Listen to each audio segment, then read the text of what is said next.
कर्म सम्मूढचेता यस्यान्विस्मितं ब्रूहि तन्मे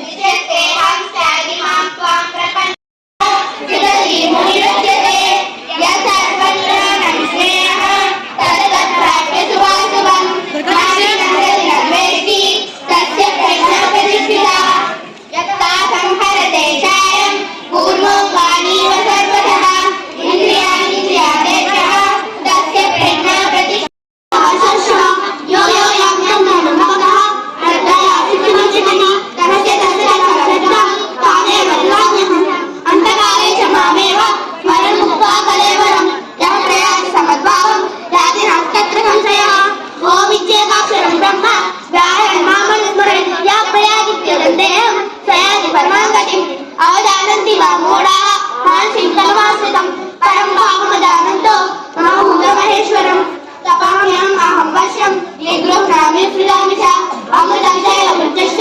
सदशशाहमर्जुन अनन्यासन्ते मां ये जनाः विपासते तेषां नित्याभियुक्तानां చెప్పండి ఎవరైనా నిలబడి మాకు ఈ శ్లోకం పనికొస్తుంది ఎలా పనికొస్తుంది మన జీవితానికి నాకు ఎలా పనికొస్తుంది ఫర్ ఎగ్జాంపుల్ నేను HOD head of the department EC department నాకు ఎలా పనికొస్తుంది అలాగే మేడమ్స్కి ఎలా పనికొస్తుంది My name is Sri Pushkala. I am studying 9th class. పరిత్రాణాయ సాధూనాం వినాశాయ చ దుష్కృతే ధర్మ సంస్థాపనార్థాయ సంభవామి యుగే యుగే. అంటే మంచి వాళ్ళని రక్షించడానికి చెడు వాళ్ళని శిక్షించడానికి దేవుడు ఎప్పుడు యుగాంతంలో అవతరిస్తూ ఉంటాడు.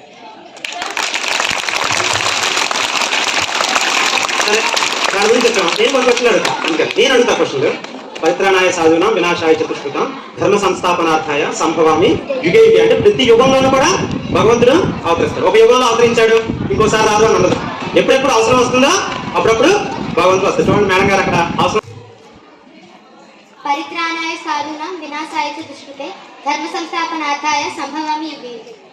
అంటే మంచి వాళ్ళని రక్షించడానికి చెడు వాళ్ళని శిక్షించడానికి దేవుడు ఎప్పుడు యుగాంతంలో అవతరిస్తూ ఉంటాడు.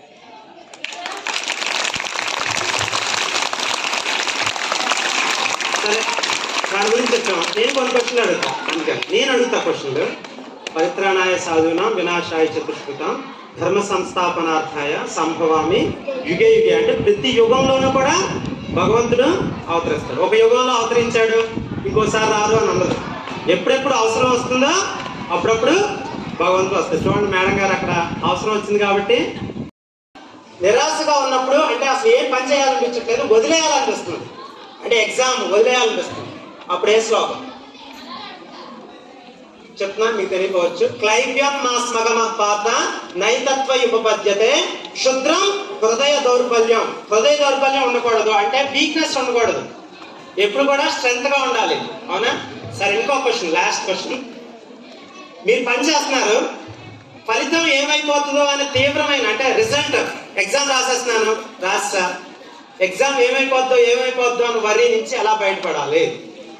ఎగ్జామ్లో అంటే ముందు ఎగ్జామ్ రాయిపోతున్నాం అమ్మో ఏమైపోద్దో అని ఎప్పుడైనా అనుకున్నారా మీరు? టెన్షన్ వస్తుందా చదవకుండా టెన్షన్ పడిపోతూ కూర్చుంటారు కదా కొంతమంది. అలాంటి వాళ్ళు ఏ శ్లోకం పఠించాలి? ఏ శ్లోకం? కర్మని చేయటం పైన మనకు రైట్ ఉంది కానీ ఫలితం మీద లేదు అలాగని పని చేయటం మానరాదు. ఏ శ్లోకం? ఎస్ కర్మణ్యేవాధికారస్తే మా ఫలేషు కదాచన మా కర్మ ఫల హేతుర్భు మాతే సంగోస్త్వ కర్మణి. అంటే ఏంటనమాట కర్మని చేయటం పైన అంటే పని do your work okay but result is in not in our hands అవునా కదా. సో అందుకని దీనికి ఒక ఎగ్జాంపుల్ చెప్తున్నాను చూడండి. ఒక స్టోరీ చెప్పి ముగిద్దాం. చాలా సింపుల్ స్టోరీ. ఒకసారి ఒక స్కూల్ బిల్డింగ్ ఉంది ఇలాంటిది అనమాట పెద్ద స్కూల్. అందరూ లోపల ఉన్నారు. ఆ టైంలో పెద్ద భూకంపం ఒకటి వచ్చింది. సో ఒక పెద్ద బిల్డింగ్ ఉంది దానిలో పిల్లలంతా కూర్చుని ఉన్నారు. ఆ టైంలో పెద్ద భూకంపం వచ్చింది అన్నమాట. భూకంపం అంటే ఏంటి?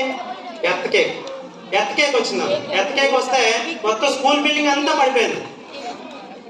అందరూ కూడా నిరాశలోకి వెళ్ళిపోయారు. ఎవ్వరు కూడా ఎవరైనా రక్షిద్దామని కూడా ఆలోచించట్లా. ఇంకా అంతా అయిపోయిందిలే అనుకున్నారు. అలాంటి టైంలో ఒక అతను వచ్చాడు.